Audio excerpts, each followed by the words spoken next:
आज हम बात करेंगे एक ऐसी ऐतिहासिक घटना की जिसने दुनिया के भूगोल को हमेशा के लिए बदल दिया। क्या आपको पता है कि अमेरिका के पास मौजूद अलास्का कभी रूस का हिस्सा हुआ करता था?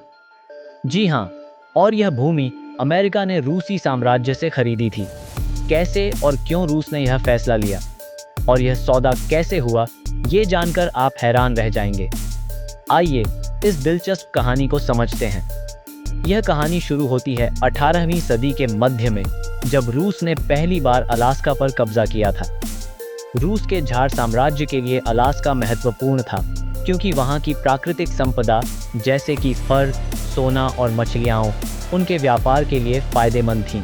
उस समय रूस और अन्य यूरोपीय देशों में फर का व्यापार बहुत बड़ा उद्योग था, और अलास्का की भूमि उनके लिए सोने के खजाने से कम नहीं थी। लेकिन यहाँ पर एक समस्या थी, अलास्का की ठंड और कठिन जीवन शैली। यह क्षेत्र रूस से बहुत दूर था, जिससे इसे संभालना मुश्किल हो गया था। 19वीं सदी में रूस ने कई युद्धों में हिस्सा लिया, जिनमें सबसे बड़ा था क्राइमियन युद्ध। इस युद्ध ने रूस की अर्थव्यवस्था को बुरी तरह से प्रभावित किया और उन्हें पैसों की सख्त ज़रूरत थी। रूस की नज़र अब उन क्षेत्रों पर पड़ी जो उनके लिए आर्थिक रूप से कम फायदेमंद थे, जैसे कि अलास्का। ऐसे में रूस ने सोचा कि क्यों न अलास्का को बेच दिया जाए और उसके बदले पैसे हासिल किए जाएं, जिन्हें देश की रक्षा और विकास में लगाया जा सके। उधर अमेरिका उस समय मैनिफेस्ट डेस्टिनी नामक एक विचार का अनुसरण कर रहा था, जिसमें वे अपने देश का विस्तार पश्चिम की ओर करना चाहते थे। अमेरिकी नेताओं को लगा कि अलास्का को खरीदना न केवल उनके विस्तार के विचार के अनुसार होगा, बल्कि इससे उन्हें रूस के बढ़ते प्रभाव को भी कम करने का मौका मिलेगा। उस समय ब्रिटेन, जो कि कनाडा का मालिक था, अमेरिका के विस्तार को लेकर चिंतित था। ऐसे में रूस भी नहीं चाहता था कि यह भूमि ब्रिटेन के हाथों में चली जाए, इसलिए उसने इसे अमेरिका को बेचने का मन बना लिया। 1867 में रूस और अमेरिका के बीच एक ऐतिहासिक समझौता हुआ, जिसे अलास्का परचेज के नाम से जाना जाता है। रूस ने अलास्का की ज़मीन को अमेरिका को सिर्फ $7.2 मिलियन में बेचने का प्रस्ताव दिया।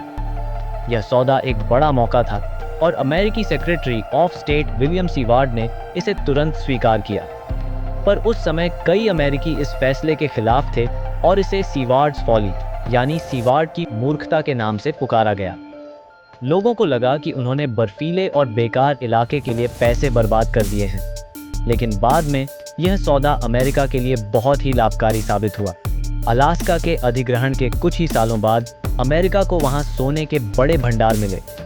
19वीं सदी के अंत में अलास्का में गोल्ड रश शुरू हुआ, जिसने अमेरिका की अर्थव्यवस्था को मजबूती दी। इसके अलावा अलास्का में तेल, गैस और अन्य प्राकृतिक संसाधनों के बड़े भंडार भी मिले। आज अलास्का की इन संपदाओं ने अमेरिका को ऊर्जा के क्षेत्र में आत्मनिर्भर बनाया है। इससे साबित हुआ कि सीवार्ड्स फॉली वास्तव में अमेरिका का एक बेहतरीन सौदा था। आज अलास्का अमेरिका के लिए केवल एक भू-राजनीतिक संपत्ति ही नहीं, बल्कि एक सांस्कृतिक और ऐतिहासिक विरासत का हिस्सा है। यहाँ का वातावरण, प्राकृतिक संपदा और स्थानीय आदिवासी संस्कृतियाँ इसे विशेष बनाती हैं। अलास्का अब न केवल अमेरिका के भूभाग का हिस्सा है, बल्कि इसकी आर्थिक स्थिति को भी मजबूती देता है। अमेरिका और रूस के बीच हुए इस समझौते ने भू राजनीति में एक नई दिशा दी और आज अलास्का अमेरिका का अभिन्न हिस्सा है। तो दोस्तों, यह थी कहानी कि कैसे अलास्का रूस से अमेरिका तक पहुंचा। इस घटना ने न केवल इन दो देशों के बीच संबंधों को प्रभावित किया, बल्कि एक भू राजनीतिक बदलाव का कारण भी बना। आज अलास्का की इस कहानी को दुनिया भर में एक अद्भुत ऐतिहासिक घटना के रूप में देखा जाता है। अगर आपको यह वीडियो पसंद आया हो तो इसे लाइक करें, दोस्तों के साथ शेयर करें और चैनल को सब्सक्राइब करना न भूलें। मिलते हैं अगले वीडियो में, तब तक सुरक्षित रहें और सीखते रहें। जय हिंद।